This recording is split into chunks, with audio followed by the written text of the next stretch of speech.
Welcome back. More now from my wide-ranging conversation with Democratic Governor J.B. Pritzker of Illinois. We spoke about President Trump's threats to send the National Guard to the largest city in his state. At Charlie Kirk's memorial service, President Trump said this: "We're going to have Charlie very much in mind when we go into Chicago. We'll get that straightened out. You have an incompetent governor. He thinks it's okay when 11 people get murdered over the weekend." What is your response? Well, let's start with the idea that apparently Chicago is living rent-free in the president's head. He seems to mention Chicago at every turn. The reality is that Chicago isn't even in the top 25 cities in terms of violent crime rates. So he's attacking Chicago because he doesn't like that people in Chicago don't vote for Donald Trump. They don't support Donald Trump. He doesn't like the governor, me, because I don't support Donald Trump, and I think he's wrong for the United States. And he talks about coming into Chicago. Yeah, as you know, he's been threatening to bring troops into American cities and into Chicago.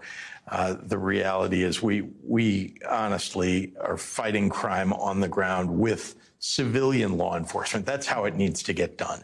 And I've asked the president for help. FBI, ATF, DEA. We want to fight drugs and gangs and guns on the streets of Chicago. And we've done a good job of it over the last 4 years. We've cut the homicide rate in half.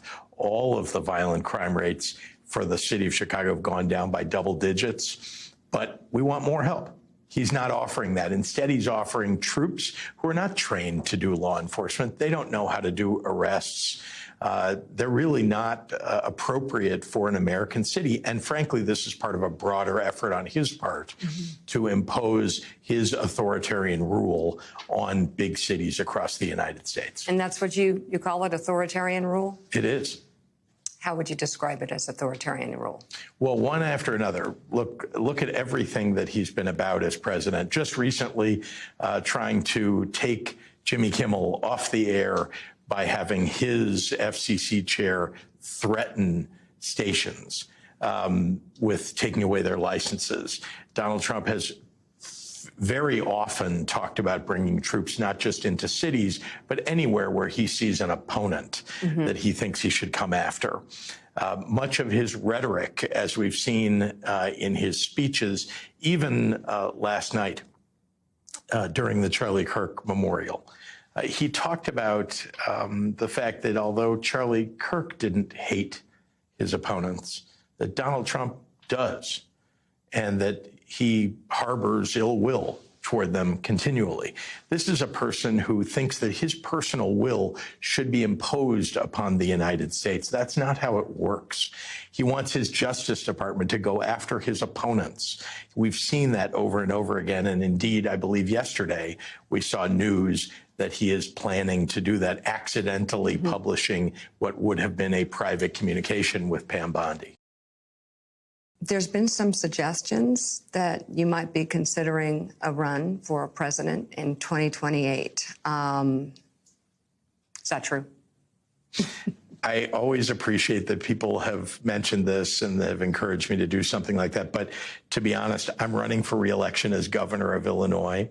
I'm focused on what's best for Illinois. And whatever decisions I make in the future will always have that in mind. What do you think it would take to run against Donald Trump? When you think about it, you think about someone else doing it that you know, maybe another governor or you, what will be all the different considerations you would make in that decision? Well, I would actually focus you on the bench that exists for Democrats. What's the bench? Boy, we've got a whole lot of really great people, governors and senators, who could be president of the United States and certainly will consider running.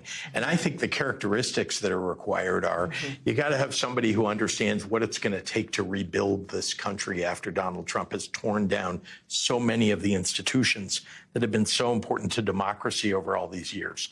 You've got to have somebody who understands how to actually create affordability for working people, who's done it either as a legislator or as a governor, and who demonstrates the empathy that I think is so important to have if you're going to serve in very high office. I think thinking about what's good for the most vulnerable people in our country and how we're going to lift them up, how we're going to make the lives easier of working families across the United States. Those are the things that I think Democrats believe in, the things that Democrats have at their core, and we've got so many really good Democrats to choose from. And the governor, Jonathan Lemire, really emphasized that Democrats need to focus on affordability and the things that are wrong right now under Trump's watch. And we talked about the difficulty because on the Republican side, you see a lot of disinformation, including about affordability. Yeah, no question there. And we know that when there's been some bad economic data, this administration is quick to suppress it. Don't even put it out or claim that it was bogus. Peter Baker, Governor Pritzker certainly is on a short list of potential 2028 candidates. He's a popular governor, plenty of money from which to start a campaign. And also he seems to benefit, like Governor Newsom of California, of being a target of Trump's attacks, which inherently has raised his profile and given him a chance in a real way to be seen as fighting.